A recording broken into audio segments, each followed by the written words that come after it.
All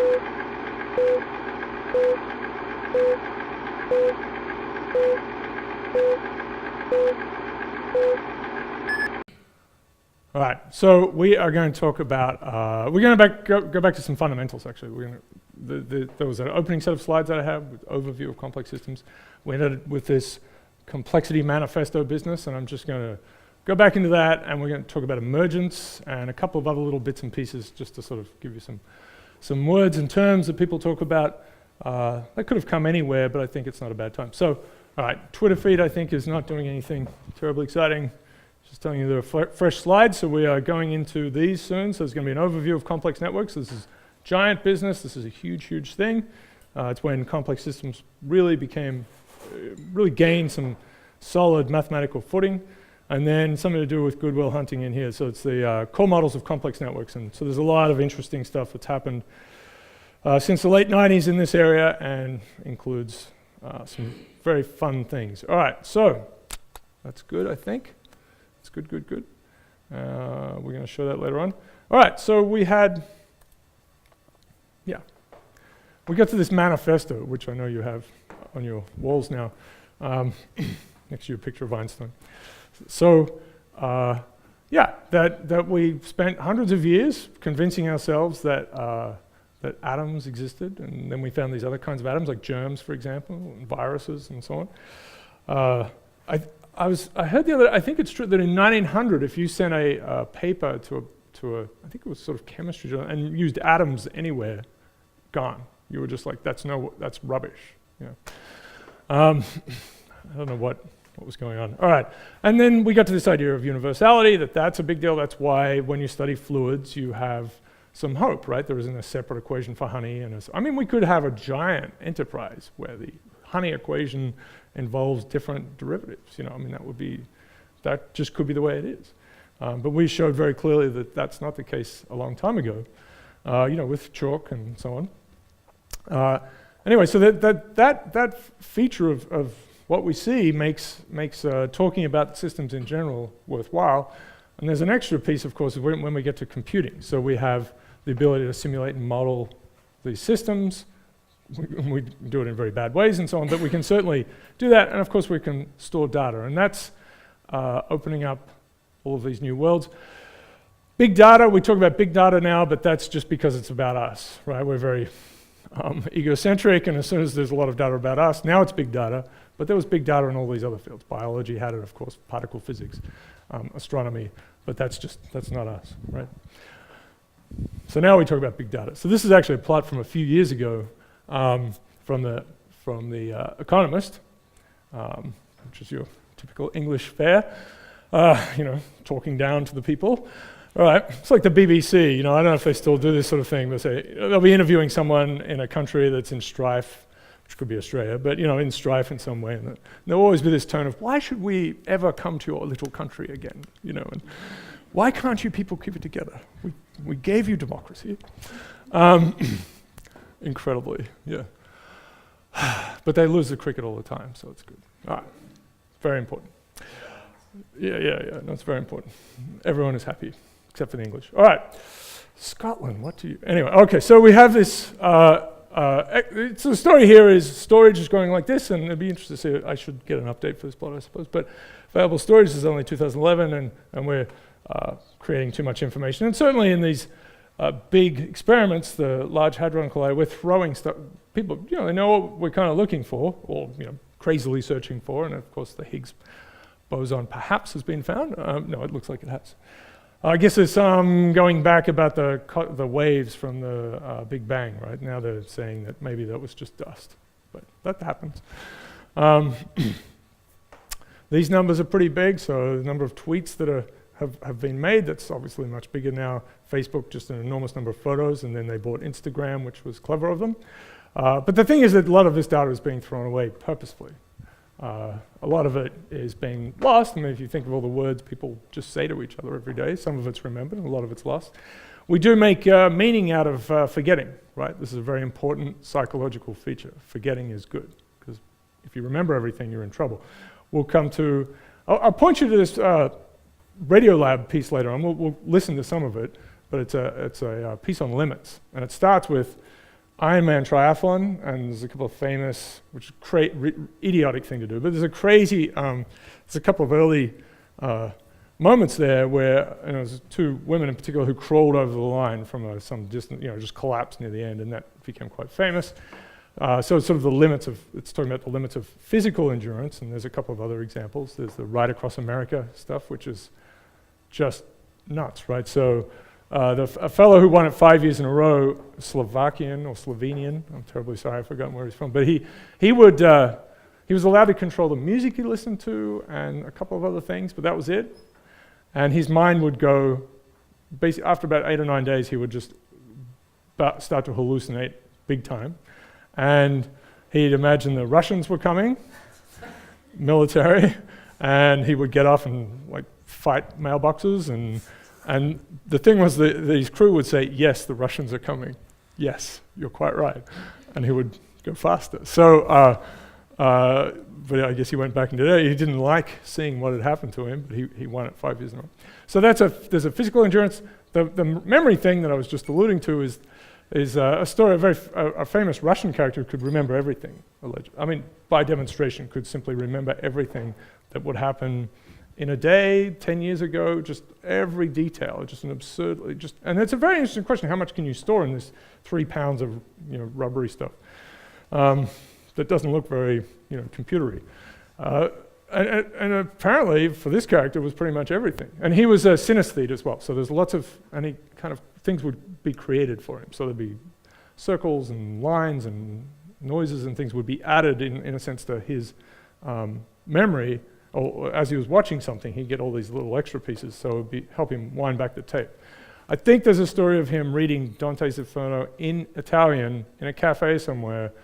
Didn't speak Italian, but he could read it enough to be able to then replay the whole thing. And even what was happening when he was reading it. Someone walked in the door and so on and so on. And he became a sideshow, right? He became a show. So he would, and I'm babbling, he would he would get up on stage, he'd go to these performances, he was a performance, and spend 10 minutes having people just say random things, and then he'd be able to repeat it all and say exactly how it all happened. But eventually the story with him is that it became increasingly a burden because he wasn't removing things and deleting things. And so there's a notion of that forgetting is really intrinsic to making meaning. And then it finishes with the piece that I'll play today, which is about the limits of what we can know.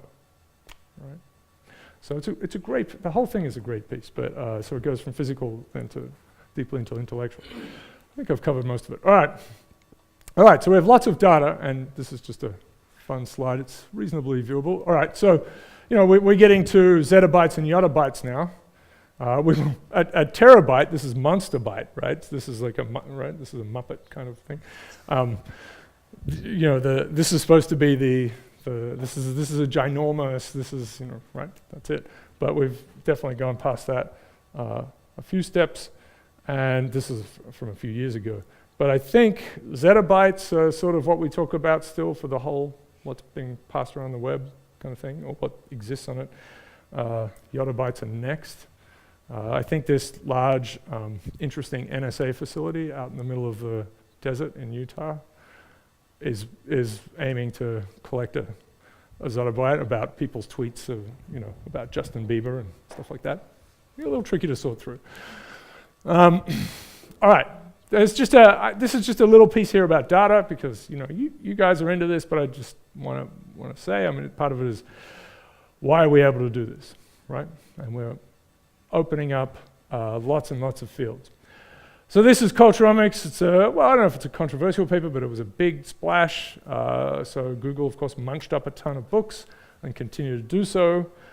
Just scan them and then use optical character recognition to break the words down. So that the sort of thing you can get online, so there's an Ngram viewer. The way it's passed is by year, and then there are different languages, and there's English and English fiction. It's a very, and so there's Russian, Chinese, so you can look at really, so what is something like, I think it's on the order of 10 to 15% of all books ever written, something like that, on that order.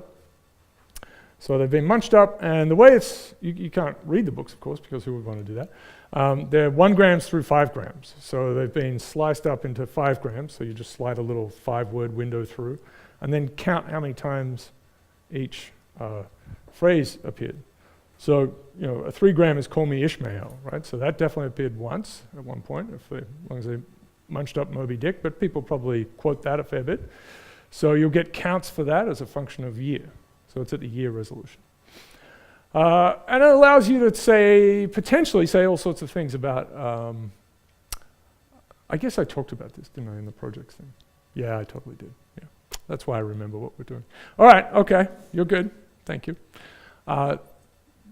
That's been this is still a source of great interest, and there's a second data set, I guess is what's happened now. There's a second way of chopping everything up. You're very patient, thank you. All right, so basic science, I like to say this is describe plus explain. This is actually, I mean, I know it's almost a childish framing, but it's the sort of thing I see in my grade 4, well, what do I have now, grade 4 and grade 6. So yeah, in the grade 4 room. Describe what you see and then explain it. That's a big achievement, and sometimes you can only do this. A lot of people go for explain first without really, because they know they think they know what they're doing. And it's nice to see that happen. And this, once you've done it, unlocks create, predict, and the necessary part of sharing. They come afterwards, So engineering is creating. So Lord Kelvin apparently said this: to measure is to know. This is the end of the 9th century, and if you cannot measure it, you cannot improve it. So there are all these problems with big data, but it's nice to be able to get some signals out of things that have been harder to measure, because the things that we do measure well, we tend to, and this is a real failing, we tend to think they're the important ones after a generation or so, just because we have their numbers. So that's a big mistake. So he also said some other things. X-rays will prove to be a hoax. There is nothing new to be discovered in physics now, or it's just better and better measurement. So there's a lot of, whenever you see, in books, you see at the start of a chapter, someone has their little cherry-picked quote from their favorite person.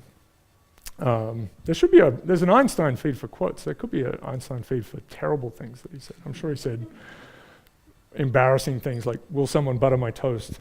I'm 30 and I don't know how to butter my toast." Apparently true. Tie my shoes for me. I guess he just didn't do that. All right, so yeah. No, I mean, fair enough. People say he's a smart guy. So this is just a little piece about being a scientist. So let's see. So scientist is this line. So as a term, this is going to n-grams, which again, has some issues. N-grams, one of the things, of course, is the rise of scientific literature here itself. But it doesn't exist until the mid-1800s, and it really was coined back in about 1830. There are other terms. So mathematician has been on the, well, no, it's holding on, struggling a little bit. Biologists start to appear because that's a thing. Sociologists get themselves, of course they're probably talking about themselves, but there they go, they take off. All right, so you can see the etymology. Just to call yourself a scientist is kind of a big deal. And we've sort of fractured that, right? So no one wants to say they're a scientist. You have to say you're an applied mathematician or a computer scientist or a biologist. And then you start to say, well, I'm not like those idiots over there in, applied physics. I mean, what are they doing? All right, so it's good to kind of bring yourself back up to a higher level. Okay, so that's just a little bit about data, and it could have come after the manifesto, but it's about unlocking the ability to study complexity. All right, so here's my little cartoon, the postcard, and it goes to this, right? So emergence, right? So we've got all these little atoms and so on, and this is supposed to be a neuron, which are nasty little things. They're just not fun-looking guys. Anyway, that's a neuron. There's sort of a Wizard of Oz thing, but that wasn't supposed to be the case. All right, so somehow out of your brain you get ideas, which is extraordinary. And the thing is that none of this isn't inside any of the letters, and this tornado isn't inside a water molecule. We tend to make that mistake. We have the homunculus idea, right? So that inside you is another you, and then probably inside that person is another you or something. We have these sort of strange conceptions of things. All right, so emergence. So this is about emergence, right? So out of these particles, which certainly don't have this macro behavior, how does it come about? So emergence, as I understand it, comes from philosophy. So it's G.S. Lewis, 1875. I mean, other terms and framings have existed, of course, forever, I suppose. But the way complex systems and patterns arise out of a multiplicity of relatively simple interactions, and that's not always the case, but it is certainly a feature of emergence that makes it so interesting. Central to physics of complex systems, yet very controversial. I mean, this is the Wikipedia, so I don't know if that's really true. I mean, again, fluids is a great example, right? Fluids is fantastic. We have, I might want to see what the Wikipedia now says. Yeah. Right, we get fluid behavior out of all these tiny little particles. We'll come back to that later on in the course. Okay, so let me get this to work. So this is going to be a mix. We're going to have a bit of Strogatz going on today. This is another one. This is Emergence. There's a Radiolab piece on emergence, and it's actually one of their very first pieces. Radiolab's a bit funny. It goes up and down, in my view, but it's got a couple of fantastic pieces. All right, so let's see if this works. So it's going to be about fireflies. So David Attenborough this is actually really his piece, but overlaid on top is going to be... Fireflies are something that we have all loved as kids, right? Catching them in the backyard, putting them in a jar and watching them glow. So we don't tend to think of them as anything all that mysterious. Well, they do one thing very nicely, which is flash on and off. That's all fireflies do, flash. But what interests Steve Strogatz, a mathematician at Cornell University, is that there are places in the world, not here, but in Southeast Asia, in Malaysia or Thailand, where fireflies don't just flash randomly like we're used to. They somehow flash together. There are enormous congregations of fireflies along riverbanks. How many? It could be tens of thousands. Tree after tree, extending for literally miles along the rivers, all flashing in sync like a Christmas tree. Rows and rows of Christmas trees all wired together going off. And it's one of the most hypnotic and spellbinding spectacles in nature, because you have to keep in mind it is absolutely silent. I mean, picture it. There's a riverbank in Thailand in the remote part of the jungle. You're in a canoe slipping down the river. There's no sound of anything, maybe the occasional, exotic jungle bird or something. And you're looking and you just see whoop, whoop, whoop, with thousands of lights on and then off, all in sync.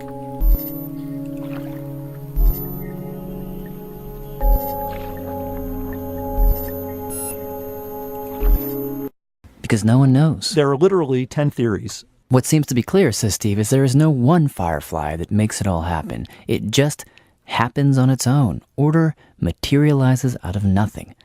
And that has him puzzled. How can order come out of disorder? I mean, this is what the creationists love to talk about. And it's because they don't understand, and neither do we. This is the big mystery of science. I think bigger than black holes or bigger than superstrings. I mean, science has had hundreds of years of success since the time of Galileo and Newton, from reductionism, from looking at the smallest parts, whether they're genes or atoms, whatever. That's great. We need to understand the individuals. But that's not enough.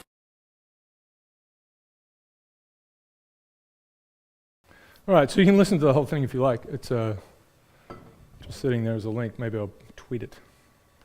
I think I could bring myself to tweet that. David Attenborough.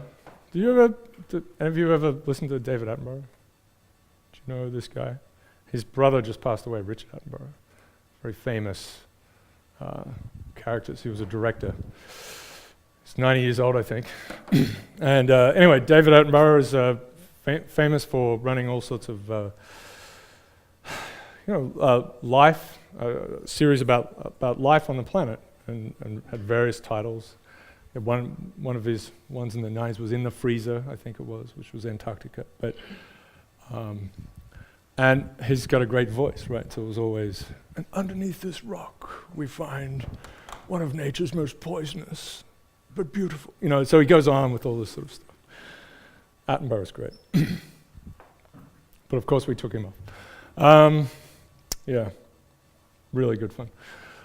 So this is one thing. I mean, it's one thing. It's just fireflies, which are cool to me because I didn't grow up with those things. But And it doesn't happen in North America, actually, right, does it? And it's just one example of emergence. It's a nice one. So Strogatz has a book, I should say, on sync. It's called Sync. It's all about synchronization. And very enjoyable to read. All right. Might want to check that out. So all these things, right? So as I said, tornadoes aren't found inside of water molecules. Somehow you get financial collapse out of dollar bills, and you don't find much human emotion in carbon atoms. All right. So there's all sorts of things where we have, where you can contemplate emergence, and there's some we understand very well. Somehow we go from these particles to everything, and so that's, again, something we'll come back to later on. Complexification. Genes to organisms, right? And we get a little carried away, right? There was a piece recently, I think I mentioned it, that said, oh, intelligence doesn't seem to be tied to any 1 or 2 or 3 genes. Like duh. It's obviously messier. And we've talked about that, I think, before. New York Times had this piece 10 years after the big genome decoding thing appeared, saying, well, we haven't really solved as much as we thought, or those guys said we would, and because the claims were, well, we'll just find a gene for wanting to eat McDonald's or not, which you could dial up if you were McDonald's. If a clown appears with surgical gloves, you've got to be very careful. Just a general statement, to be honest. So neurons, somehow we get our thoughts out of that business, and maybe there's some other stuff going on with just all sorts of communication in your brain. People, we get lots of interesting collective behavior. Somehow we made the web and language and all this. So language is an extremely interesting, fantastically interesting emergent thing. Financial system, obviously. So, what gives rise to time? These are big questions in physics. And gravity, gravity is actually, we can describe gravity very well.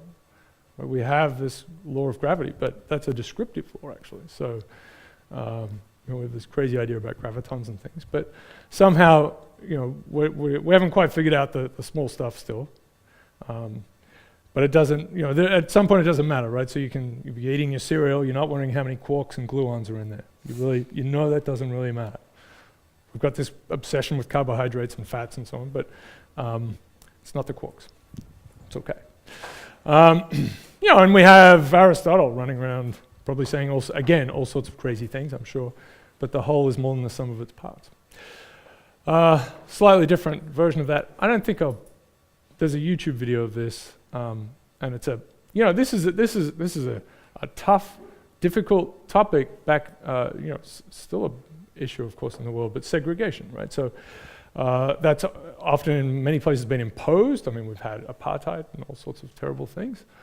But Schelling, who did lots of other interesting things, and he's a Nobel laureate, one of his contributions is motives and behavior, macro behavior, so it's exactly this micro to macro emergence sort of story. That's one of his most famous works. Looked at this simple model, and here it's been stylized, but he really actually did this on a checkerboard. So he got a checkerboard out and took out pennies and nickels or something like that. He had 2 different coin types, set them down randomly, and then he had a little rule for himself, which is that a coin would move if some fraction of its partners or nearest neighbors were not the same as it. And the surprising part was that you would actually get them to segregate, you would get these two types to separate from these local rules which were not inherently very biased. And that was the contribution. It's a toy model. It's talked about all the time in sociology, of course. But this is something that your brain could not tell this story, right? Your brain could not tell this story. The easy story when you see separated populations is that it's because everyone in this group hates everyone in this group and vice versa, right? But it could happen from a more benign kind of set of motives, which is just simply they have a preference to be around similar people, but it can be something like even 60%, which is not a big fraction. All right, so that's sort of a famous model, and he has lots of other things where he's thought about, well, this is back in the NHL before they wore helmets, like why no one was adopting it, no one was choosing to wear helmets. And he talked about that transition, and it was because they looked weak, basically, right? So now they all do, and they take them off at the appropriate moments to you know. Yeah. To do what they really, really want to do. The other part is very optional, the sticks and that round thing. Yeah. And seating choices. I mean, he talks about, he was a behavioral economist, I suppose, early on. Seating choices. And he has a story of going in to give a giant lecture, and there's maybe 1,000 seats in it, and looking from the wings and seeing absolutely no one there, and thinking, "Oops, this is a bad day." But then coming out, and then it's full, and of course, somehow people had decided not to sit in the front, and they all emulated each other or copied each other in some way. So he thought a lot about these things, gave simple stories. That doesn't mean they're all correct, but there's a lot to be done in that. This is Hayek, right? There's lots of discussions about emergence in different areas. So this is a claim that all of these systems that we see around us are emergent, not designed. I mean, it's a mixture of both. We're trying to design them and force them to be something. And some good words, right? So taxonomy, it's made, it's imposed, and cosmos is grown. And this is, so there's a lot of work on it. So archetypal kind of structures, right? The hierarchical one, which is, you imagine organizations where you have things that are all sorted out, you know exactly what you're doing. Decentralized is when you're sort of a startup and you're creating and you're being crazy. Maybe it has to, organizations tend to go to this after some time, but then that's a stagnation structure, right? So hierarchies are good once you've got a solved problem. You can think of a supply chain. And modern corporations that do function well build both of these things in. So Toyota, for example, and Honda have been, that doesn't mean they're perfect companies, but they've had examples back in the 90s and so on where they did this on purpose. They would bring teams together from across the organization to solve a problem that had emerged. Once it was solved, they'd write it up, so they have this institutional memory. And of course, you're starting to glue people together in interesting ways. I talk about that in my networks course, but it was shown to give rise to some very interesting solutions that sort of just naturally occurred to catastrophic events within those organizations. Seemingly catastrophic, as a failure of some part maker and so on, and they were able to rally, in a way that was completely unexpected. Yeah. Oh, well, here's a good example. So Dewey Decimal System, right? So it's imposed. And looking back, it's kind of it's pretty weird, right? Because Dewey is just some dude in Massachusetts in the 1800s, and you can just kind of go through for fun and look at the way he categorized the world, because things that he didn't know about got pretty small shrift. And when you do something like tagging and so on, or you create something like the Wikipedia, you have the web, right? Information lives in whatever it is, an infinite dimensional space, really. But we, for a long time, had to put things very much in physical space. So we had to impose an order, because if you're going to put books on stacks, you've got to have some rule for that. And there were some early vitriolic kind of fights about how, for instance, the Encyclopedia Britannica, how to structure that. So the so-called ABCdarians just said, well, we've got this alphabet, let's just line it up like that. But that was really an abomination to people who would say, well, that's against God, right? Because you can't have aardvark next to asparagus. I mean, they're just not like what it's true. You read through the dictionary, there are of course prefixes that glue things together a little bit, but you can really jump in taxonomy. So once you lift out of having physical space, you can start to connect things in more natural, interesting ways. And tagging, which is sort of an old thing now, but it emerged. It had to be online, and it helped people navigate around these informational spaces. Compare Amazon to going to a bookstore. Bookstores are great, they're awesome, but it's a different experience, right? So you get a little more surprise potentially in a bookstore in some ways, because Amazon has a good system for saying, this thing is like these things, or because other people bought them. We talked about how they can break down with the Three Wolves t-shirt. But, so it's canalizing, it's forcing you to be like other people. Actually, there are good examples of that. There are some early pictures from the web of political books, right? So left-wing and right-wing books, and you can see if someone bought this book, they bought this book, and they are they're not, they are somewhat separated. There's a few books in the middle that people tend to kind of bridge across the gap, but there's these little echo chambers, at least in those purchases. They're not quite hermetically sealed, but they're entwined. I'm just trying to show you some pieces from other worlds. So this is James Coleman. I used to work on a computer at sociology that we called Coleman. We had some others. Merton was there, and so on. Interesting character. So there are early arguments. This is Weber talking about that capitalism arose out of this, the religious sentiments of certain Europeans, and that this was sort of a natural connection. But Coleman's argument was, well, all right, you have to go down to the values that bestows on people, then their actual individual economic behavior, and that gives rise to this capitalistic society. God wants us to be rich. I mean, it was a great narrative to pull out of the Bible. It's okay that I have more money than you. I know there is a thing about the meek and the giving away, and the rich man can't get it, but that's, it's ambiguous. Okay, so nice reading. But yeah, I mean, this is an easier thing to see. This is, of course, a harder thing to. It's something you might see, and he did, but it's a harder thing to then get at. So in some ways, what happens is I can't measure this, but I can see this, and I'm going to talk about this connection, even though it may not be really a valid thing to do. So Coleman's an interesting character. You can look him up. So the emergence of taste, right? So this is weird. I mean, we're these things that taste things. So we start off with molecules, and somehow they get to ingredients, and they get to taste. There's been some very interesting papers on this recently. I should put that in. Yeah, a lot of fun. Right, I mean, we've got all these recipes online. So there's been two big papers at least on that, of combing through all these recipes and then finding which recipes are connected to each other just by sharing ingredients. Which ingredients are most common? Of course, you get some power law size distribution, right? Salt is in everything. And then looking at, say, East versus West cuisine, there's some work that's shown that you do get food pairing in Eastern food more than you do in the West. Pairing of opposite foods, like sweet and sour, for example. So there's things that are conflicting, whereas the West is more about sort of compatible taste things.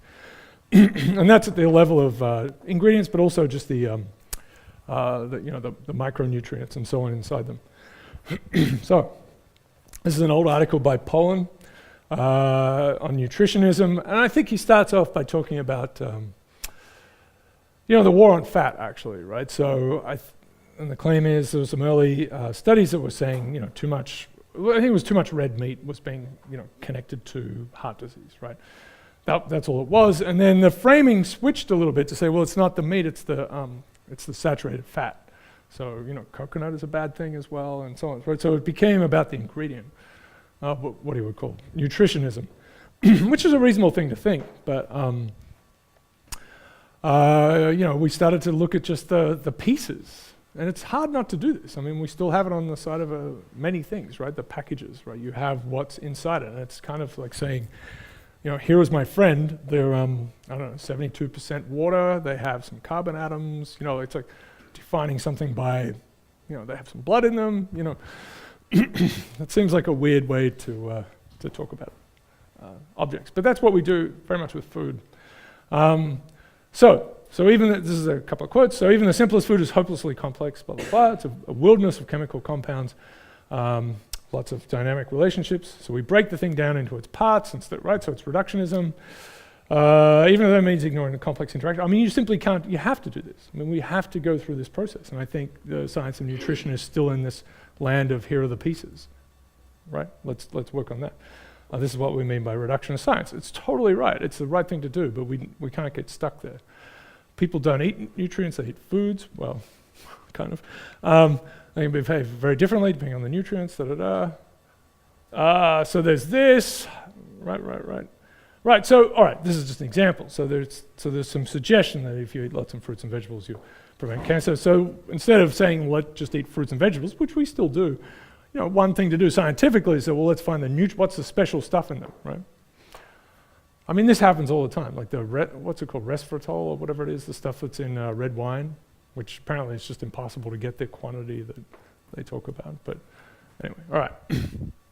There's lots of studies that tell you that chocolate and wine and beer are good for you, you know, and you're always like, okay, I wonder who's the Hershey's, you know, the Hershey's Foundation. Anyway,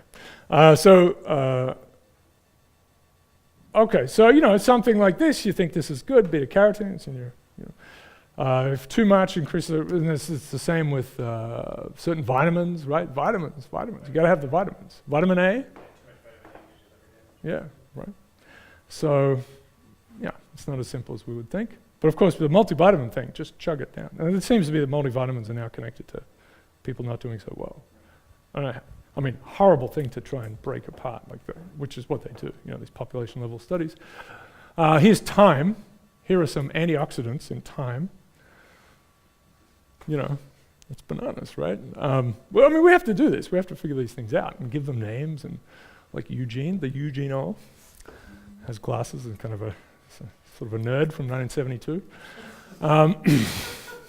It's named after someone's uncle. So it's great. I mean, it's a beautiful name.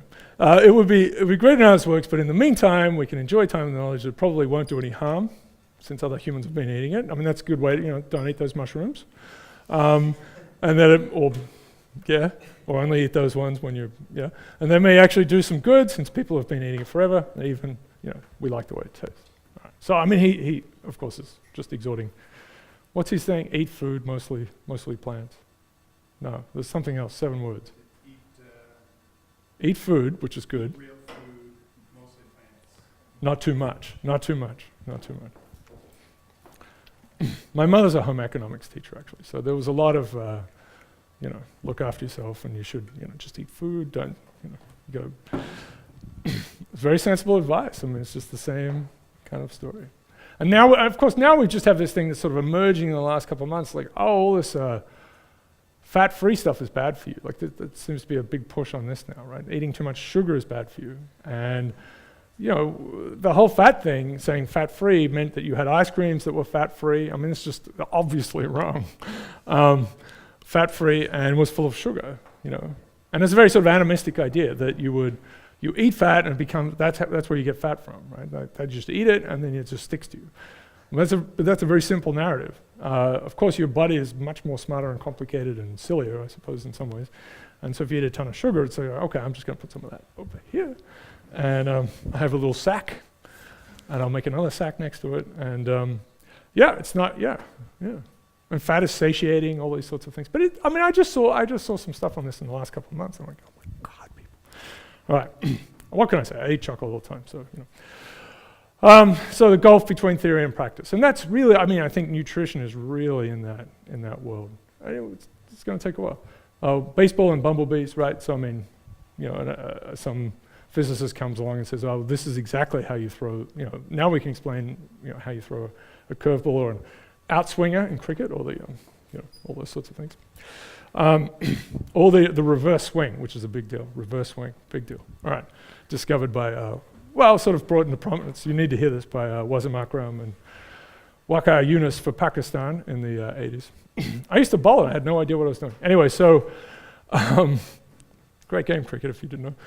So let's see. So someone comes along and explains it later on, right? Bumblebees famously have the story around them that fluid mechanics says they can't fly.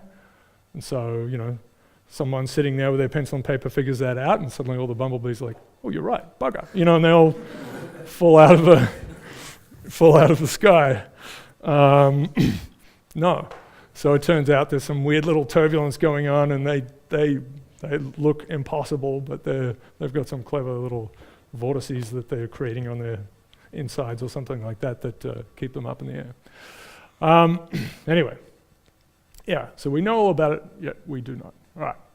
All right, another emergence story. So this is connected to the food thing, obviously, but it's so hot dogs very famously have things that aren't probably so good for you on the inside, but very cleverly. I mean, sausages, of course, have always been, don't like this.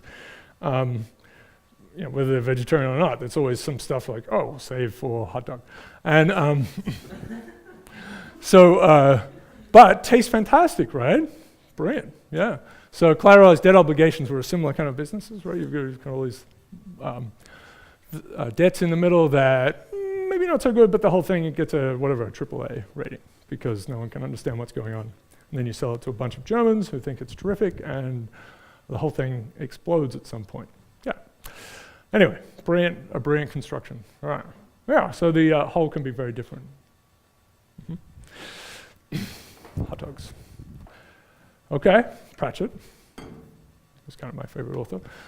So narrativium. This is great. So I don't know if you know this guy. I think there's some knowledge of Pratchett action out there, but he has been writing for a long time. Came out of a journalism background. And then, if you know The Hitchhiker's Guide to the Galaxy, maybe you've heard of that, but it's Douglas Adams, and that was this sort of science fiction madness, but of course lots of commentary on the real world. This is how these things work. Very funny, lots of sentences that turned themselves upside down by the end of it. And he died young, it was kind of unfortunate, very unfortunate thing, but he had, so The Hitchhiker's Guide to the Galaxy. So there were 5 books in the trilogy, and I think the subheading for the 5th one was something like the 5th book in the increasingly inaccurately named Hitchhiker's Guide to the Galaxy trilogy. All right, really funny. So you have P.G. Wodehouse. You have all these ridiculous English kind of comedic writers, really getting at truths. So Pratchett's been doing this through fantasy, and it's sort of he has a world set on a disc, which is on 4 elephants, which is on a giant turtle that goes through space. There's all sorts of disk physics, which is quite enjoyable. The water just falls off the edges. Anyway, so the most common element on the disk, although not included in the list of the standard 5, earth, fire, air, water, and surprise, element of surprise, bad pun. It ensures that everything runs properly as a story. A little narrativium goes a long way. The simpler the story, the better you understand it. Storytelling is the opposite of reductionism. 26 letters and some rules of grammar are no story at all. Very enjoyable. All right. Right, so yeah. Okay, lots of other kinds of emergence. So there are nasty, so we've sort of talked about things that, that lots of little guys interacting somehow giving rise to some macro behavior. But you can have much more problematic stuff where you have many scales interacting. And that's, again, you kind of have to describe it and understand it. Fluids is sort of famously as a separation of scales. You have to prove that the little micro stuff doesn't matter. You can go up to a continuum description because, there are all these little things rubbing around and bouncing off each other. So you explain that. So this is a harder business, just to say. Mathematics, kind of, Gödel's theorem, it's completely mad as a banana, right? So, it's a sad story in the end, but just totally bananas. Okay. He thought everyone was out to get him, I think, and eventually essentially starved himself. We can't prove every theorem that's true, so this is a ridiculous thing to show, and it doesn't really stop mathematics, actually. Mathematicians are fine. He's a logician, showed that there are some truths that you cannot reach by building up from a set of axioms. So that's just profoundly strange. Okay. So you could argue that there are different forms of emergence. There are some that are, and this is where we'll get to this piece by Strogatz, you can get, and colleagues actually. There's sort of weak emergence, which is explainable, and strong emergence. And here's this oddness, right? So weak emergence, so you get system level phenomena, it's different from that of its parts, yet you can get to it theoretically, right? Fine. And it may be that you can do this analytically, you can derive the equations that describe the macro thing. Maybe it's just by simulations.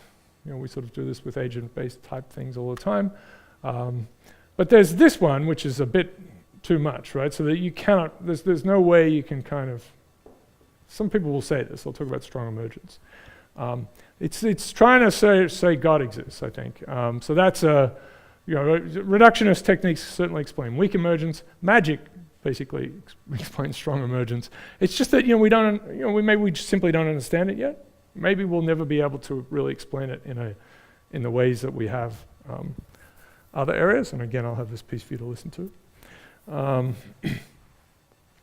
Right. So maybe it's just that we haven't got to the mechanism. It's just a harder thing to get to, which is a little upsetting. But maybe it's impossible to describe it. And certainly, biology and so on, there are lots of funny little things that are happening, social phenomena. Sometimes things are just easily described. I don't know. So we'll see. All right, so I'm going to play this piece. So you're going to have Strogatz, Hod Lipson, and Mike Schmidt, who went off and started a company called Eureka, and that's what this will be about. Mike Schmidt came and gave a talk as part of our first TEDx here, which was Big Data, Big Stories. So you could listen to that. It's not a great video, but the words are there. So I'm going to play this. And I want to hilariously at the same time play this thing, because it's kind of awesome. Let's see. Let me get this to work. I think this Hey, I'm Jad Abumrad. I'm Robert Krulwich. This is Radiolab, and this next segment began with a simple question. Mm-hmm. Seeing as our topic so far has been limits, and we've done body, And we did the brain. now we're going to go really big. Yeah. Yes, so we called up Steve Strogatz, mathematician at Cornell University, frequent guest on the show, and we asked him. Are there limits to human knowledge? Yeah. And his answer sent us on a little adventure. Is there anything that's at the limits of our knowledge is a question that a lot of us scientists worry about. And certainly the 20th century taught us that there are many things that limit our knowledge. For instance, that the Heisenberg uncertainty principle in quantum physics showed us that you can't know the position and momentum of a subatomic particle at the same time. You just can't do it. It's not a matter of not having good enough instruments or not being clever enough. It's just a fundamental barrier that nature puts in your way. In logic, Gödel's theorem tells us you can't prove certain things even though they're true. So there are all kinds of limits, but those seem a bit remote from everyday experience. And yet, I think there are really important limits on our knowledge that we're all familiar with. What I'm thinking of here is our inability to think about big numbers. Because with your fingers, you've got 10, normally. So we're good at 10. We're barely good at 100. And once you start getting to thousands, millions, billions, and trillions, it gets hazier and hazier. When you hear now about the trillions of dollars in the deficit or whatever it is, the debt, that means nothing. How are you supposed to think about that? Now, when you ask why can't we understand the common cold, but we can put a person on the moon, it has to do with large numbers. Not just large numbers of numbers, says Steve, but large numbers of things interacting. That there are so many genes involved and so many biochemical reactions involved. Our brains are limited. Our memories are very limited. And so I worry a little bit that we might be approaching the end of our ability to have insight into certain kinds of questions. What Steve means by the word insight is not like he found the answer. It's like that. It's like a feeling. Right. Like that, oh, I get it. The feeling you get when you really understand the answer. Yeah, that satisfying feeling that I can see the reasoning. And I can actually feel it in my bones. That's a very pleasurable feeling, but one that we may not always be able to enjoy. I mean, you can see the space. Good luck. We weren't really quite sure how to feel about this. Right. But then Steve said, don't take my word for it. Talk to these guys that work down the hall for me. You'll see. Yeah, we can go right ahead. Cool. Can you guys introduce yourself? Tell me who I'm talking to. Yeah, so my name is Hod Lipson, My name is Michael Schmidt. I'm a PhD student. and I'm a roboticist. And Hod and Mike have developed this thing, My name is which Michael does make you wonder if Steve's right. It's a computer, Yes. actually many. A whole tower of computers that are all grinding away and performing calculations.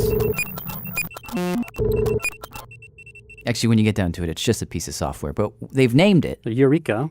because that's what it was designed to do, to have eureka moments. Maybe a kind of simpler example. And the story of Eureka begins pretty simply, Let's think of with a regular pendulum, okay? with the pendulum. Just one of these things you see hanging off a grandfather clock. Okay, I've got a regular pendulum swinging in my mind. Okay, swinging left and right. Now, says Hod, double it. Instead of a string connected to a ball, make it a string connected to a ball, connected to another string, connected to another ball. Which is basically like a double pendulum. The cool thing about this is you just put it up, you lift it up and let it go. And what you'll get, says Mike, is Chaos. This really crazy behavior. instead of nice and even, now you got random. It's almost impossible to actually try to predict where this thing will move. So what they did was they got a camera, connected it to Eureka, and basically just had Eureka watch this thing, move about crazily. And then they asked the computer a really simple question. Can you make some kind of sense out of this erratic behavior? Like, is there something in this system that always stays the same? Tell me, what about these pendulums over time is not changing? Because with everything, there's got to be some kind of logic in there. So you're looking for a law, basically. I mean, you're looking for the law of the double pendulum. Yes, that's the idea. So Eureka is there watching this pendulum. It was about 3 a.m. in the lab. And it's basically spitting out all of these different guesses. It's formulating hypotheses. It's getting closer. Closer. And then onto the screen pops this simple formula. F equals ma. What is F equals ma? Is that actually the law that... F equals ma is Newton's law of motion. The Isaac Newton. That's Sir Isaac to you. It's a basic law of physics. And one of the greatest discoveries in the history of human thinking. Took it about a day, 24 hours. But the interesting thing is that it came up with this thing without knowing anything about physics, nothing. That's why we think that this algorithm might be able to find new laws that we don't know about yet. In fact, once word got out about Eureka, that's when the emails started. A couple of emails a day. From scientists all over the place who were like, hey, you mind if we borrow your robot? For what kinds of stuff? Anything you can think of, from trying to predict behaviors of cows in a herd, to particle physics, to the stock market. And this is when we get to Steve's point about the limits of insight. That's when they met this guy. My name is Gurul Soel. Gurul is a biologist at University of Southwestern Medical Center. He got in touch with Hod. And he said, I have this amazing data, which is single-cell dynamics. Meaning he's got this tiny little thing. It's a simple bacteria. Really basic. And he's been collecting this information on how it works. On its inside. How things go up and down. Certain nutrients increase, certain nutrients decrease over time, just like a pendulum. But the thing is, in a cell, it's like thousands of pendulums. There's so many parts. Genes turning on and off. Thousands and thousands, tens of thousands. Proteins turning on other genes, and nutrients going up and down. It's this crazy quilt of complicated feedback. And he wanted to know, inside of this cell, how are all of these things related? I mean, we can measure it all, we can see things going up and down and all that. But what are the rules? What are the rules? Yeah. And this, he says, is the problem for biology. Biology is one of the least well understood systems compared to, let's say, chemistry and physics. They're still lacking the basics. So we said, look, Mr. Robot, can you tell us what you think are sort of the important principles governing this organism, and maybe detect things that were hidden from us? So he sent us the data, and we analyzed it. And well, okay, let's not let. Yeah. So what happened? Suddenly, equations starting popping out. Almost immediately. The robot came back to us and said, okay, here's a set of 2 equations that describe your data. Do you remember by any chance what the actual equation was? Not that we'd understand it, but just sort of to hear it said out loud. Yeah, no, I don't. I don't have my Rain Man skills developed to that degree yet. The important thing is that the equation was telling him things like, when this protein goes up, this other thing always goes down. And when that thing goes down, this gene turns on and then does a loop-de-loop. And when he went to his cell to check all this out, the equation was right. These equations match the data. And in fact, they explain new data. These equations could even predict what the cell was about to do. But hold the champagne, there's just one little problem here. The formulas check out, but we don't know what they mean. You don't know what they mean. Right. Meaning they don't know why these equations work. Why when this goes up, does that go down? Why when that goes up, does this go sideways? Why? I had to first look at this and try to make sense of it. We said like, oh, okay, I think we understand. And we're like, oh, maybe we don't. We think that we're close to understanding it. But, now we're in this bizarre situation. We can't even publish it right now because we can't just publish a equation without explaining it. So in the end, they're in this awkward position where they've got the answer, but they don't have the insight. And I think it's a preview of what's to come in science. The more we turn to computers with these big questions, the more they'll give us answers that we just don't understand. We'll be faced with this challenge of having to find ways to get a computer to explain what it found. But that will leave us, if this really happens, in some weird position as bystanders where we're sort of listening to the oracle, but not really understanding the answer. Is there going to be a time when we can't cut it anymore? We've had this window in human history when we could not just know things, but actually understand them. That is, you could know why they were true, not just know, but to know why. And that's a beautiful moment in human history, but I feel like it may only be a moment. Well, I don't really see it quite that sort of sad and dramatic. Because at the end, there will be simple principles to describe even the most complicated of processes. So you have a bias that prevents you from feeling the kind of despair that Steve feels and that we were hoping you would feel. Oh, well, I have a positive outlook.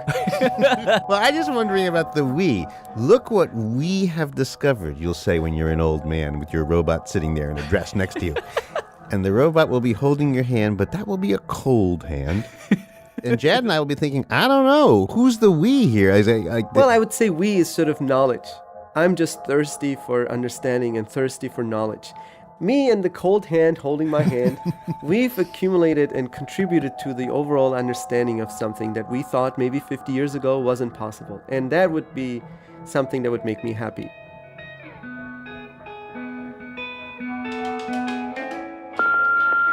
Hi, this is Steve Strogatz. Radio Lab is produced by Jad Abumrad. Our staff includes Ellen Horn, Michael Raphael, Soren Wheeler, Lulu Miller, and Pat Walters, with help from Adi Narayan, Tim Howard, and Sharon Shattuck. Special thanks to Stephen Auerbach. All right, thank you. Bye-bye. End of mailbox. All right. Is that done? It's done. Let me move. Okay.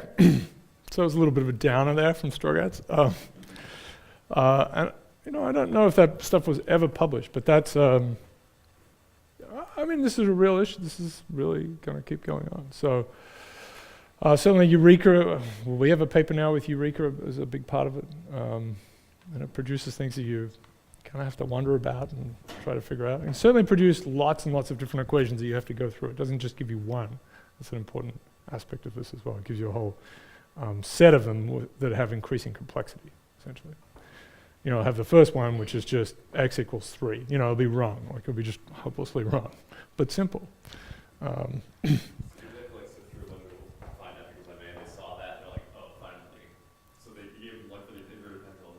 Oh, yeah. And it should, I don't know exactly what they got for that, but it should give you there should be kind of a drop off. If it's really accurate, there should be a, there should be something that says it really likes this one. But usually eyeballs at the end help. Yeah. Right. And there are others that get so F equals ma, obviously, so that's the equation, but you can also get out conservation of momentum, things like that. Conservation of certain aspects of a dynamical system can pop out. Yeah, it's really interesting. Just put, Congress through it, or, Europe through it, and see what it says. So people are doing that. They're trying to stuff everything into this thing. Okay, so we've got some time to, I think, finish these slides. Yeah, and we'll start on networks on Thursday, which is super, super enjoyable. All right. So just some other terms here. We're going to talk about self-organization. I'll tell you about the framing of the whole thing. And hopefully I can say a little bit about StatMech at the end. All right. So self-organization, you'll hear this term. People get excited about it. You have a system that essentially is self-guided in some way, right? So there isn't a big control. There could be some amount of control, but we talked about self-organized criticality. The idea is it's emergent. So this is talking about how it can work.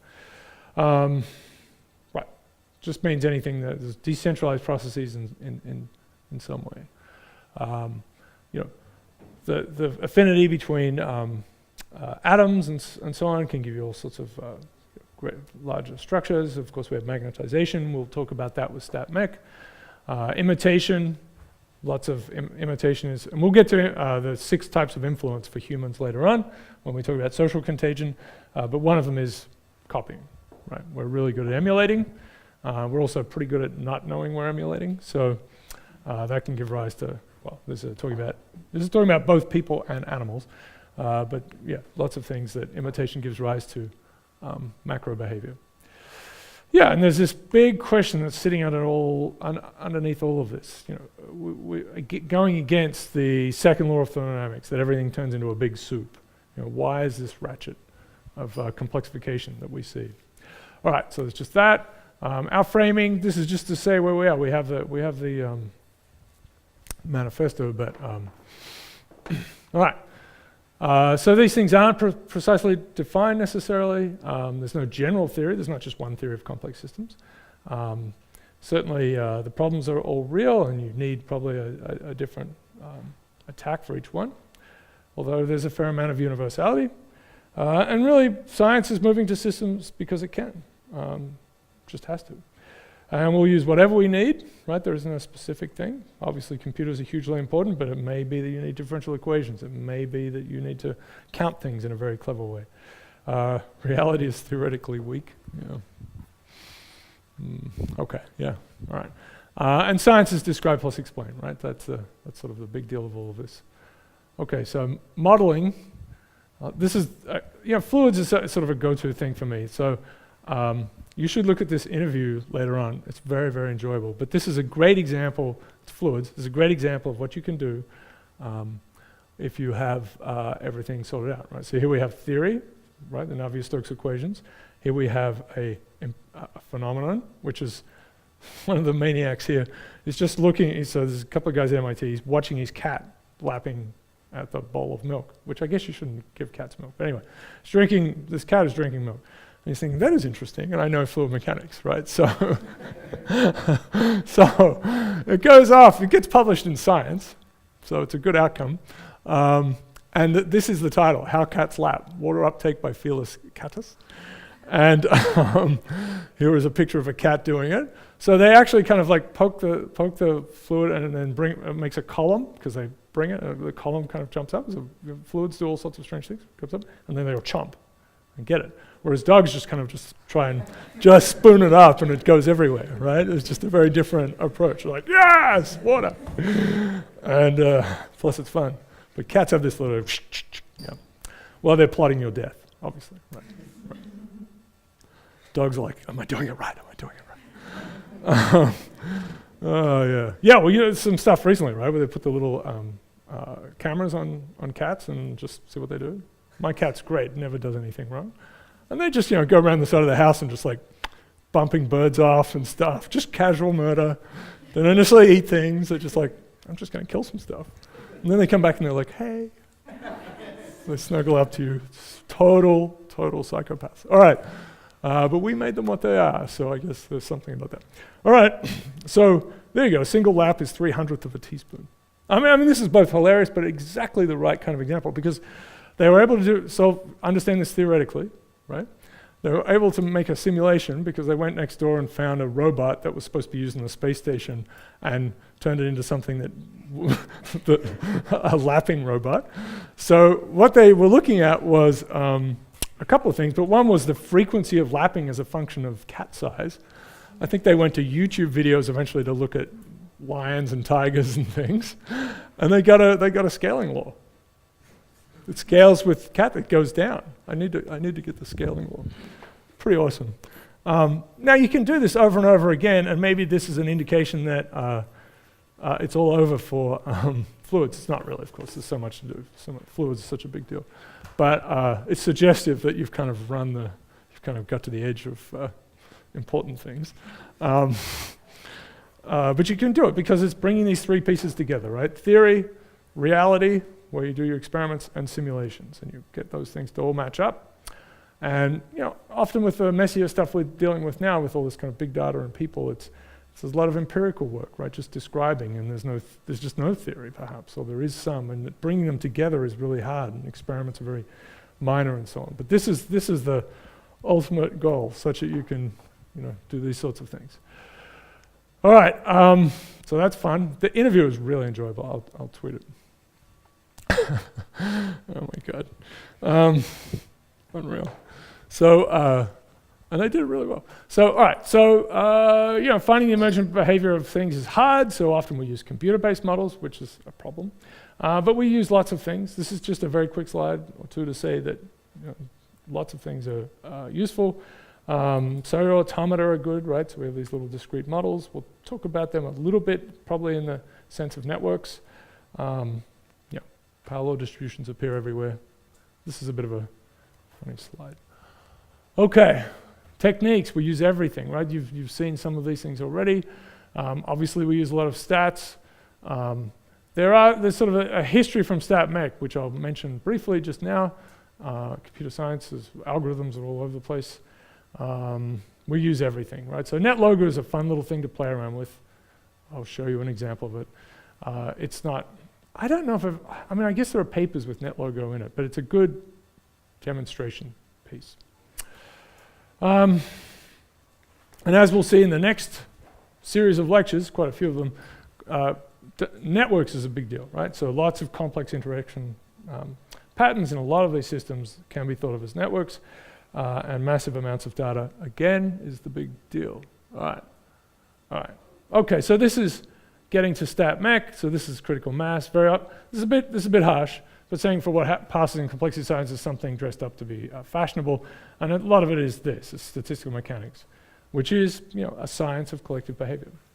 Right, it's getting the gas laws and those sorts of things. It's not really, there's a long way you get with this. We will do it with networks and so on, but the degree to which algorithms play a role in your system takes you away from this.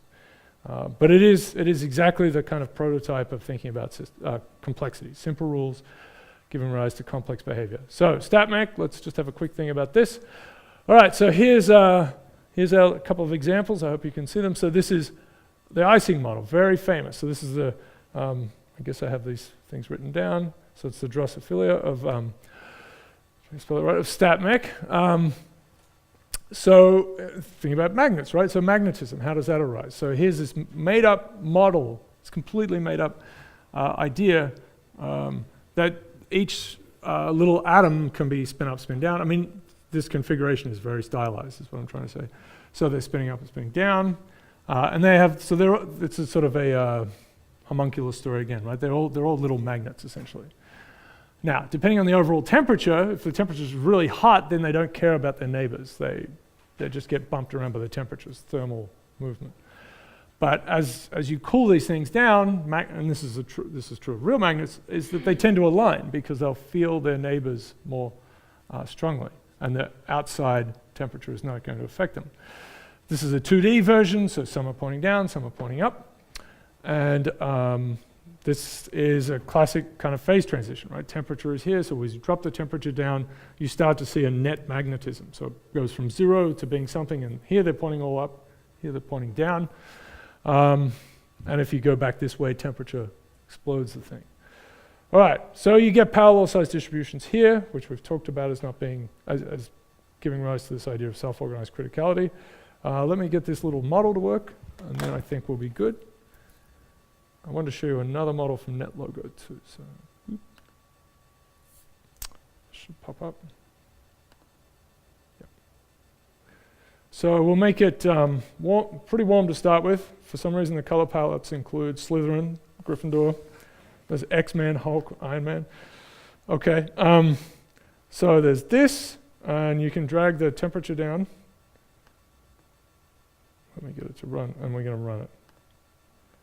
So we've dragged the temperature down, so then now they're starting to agree with their neighbors. Right? They're pointing up or pointing down. It's just a grid, and each point has a pointing this way or this way. So this is just the simplest, in a way, one of the sort of the standard StatMech things to consider. It does characterize real-world magnetism quite well. It gives you this phase transition behavior. 3D, so here's an important thing. 3D is impossible. I mean, seemingly, analytically, it's impossible to solve. 2D was sort of a tour de force of applied math to figure out how to solve the 2D problem analytically. 1D is easy. And so this is true of a lot of systems, and this goes way beyond StatMech. 1D is often very easy. 2D can be quite hard, maybe impossible, can be quite hard. 3D can be just a disaster. 4D can be actually easy, because now you have lots of connections and lots of ways to go. 5, 6, 7, 8, 9, they start to look like a random world. So there's an idea of an upper critical dimension. That's just a very important thing to understand, that 2 and 3 dimensions are just horrible things to do, solve problems in. I mean, a physical one? Yeah. No, you can't. No, it's in your head. It's in your head. Yeah. It's in some physicist's head, or nightmare. Yeah. They want to publish some more things. Oh, yeah. Really no problem with adding some more. So that will keep going. Let's speed up.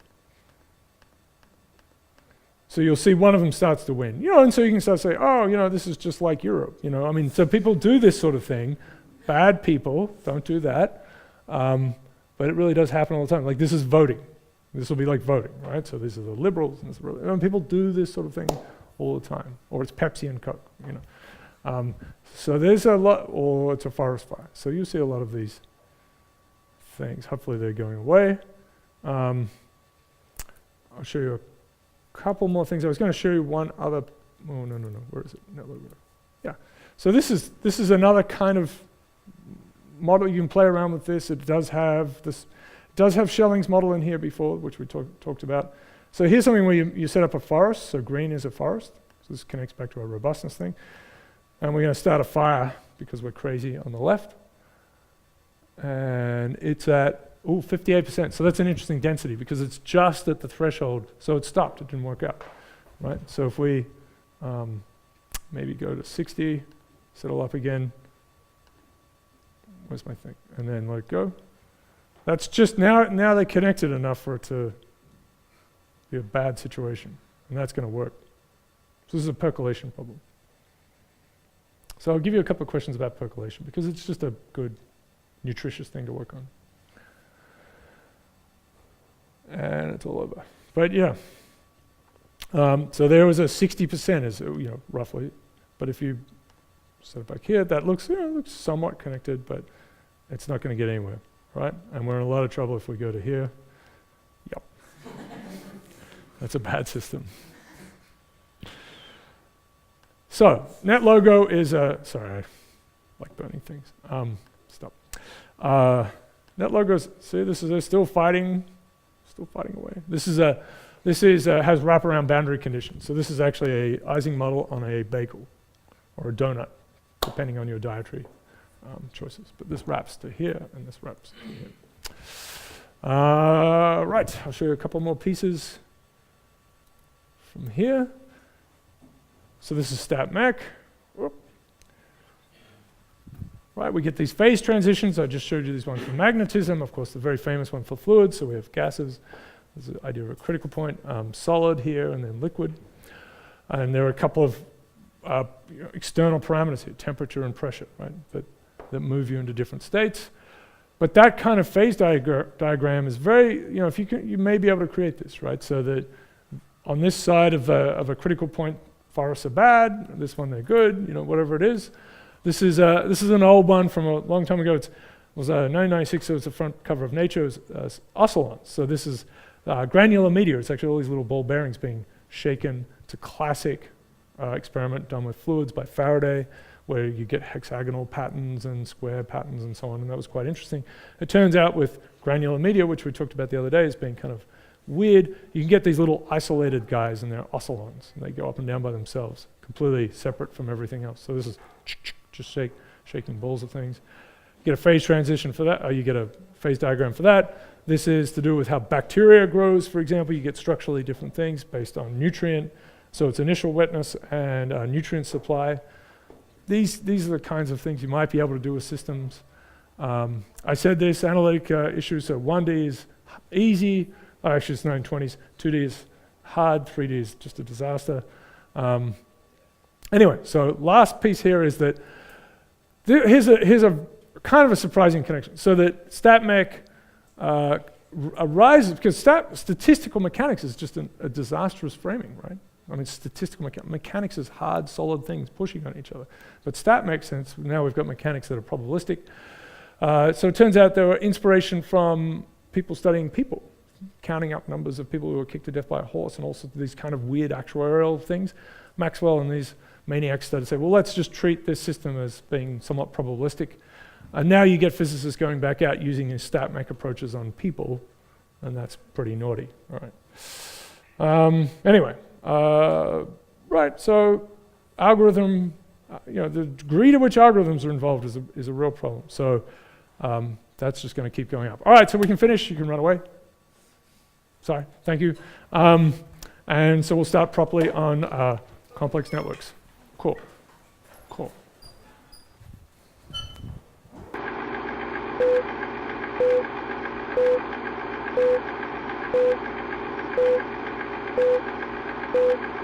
Thank you.